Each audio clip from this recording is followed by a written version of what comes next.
Bira Kuys, karon Kuys nata diri sa Bukidnon Local Artist Collective booth or also known as Bulak.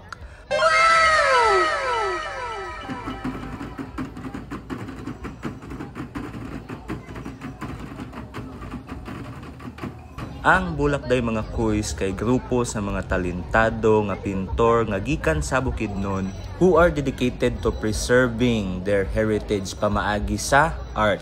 Ang ilahang work of art showcase the beauty, struggles, and tradition of Mindanao's indigenous communities. Ang pangalan sa maong grupuha nga mao ang collective reflects their mission sa pag-collect, preserba, ug promote sa unique nga cultural identity sa Bukidnon.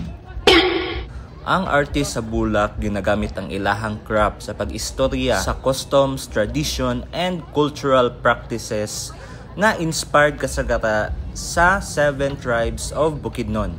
Ug mga Kuys, kung kamo maglaag diri sa Kaamulan Grounds, ayaw gid ninyo kalimti og bisita kaning Bukidnon Local Artist Collective no. Ma-amaze gid mo sa inyong makita diri.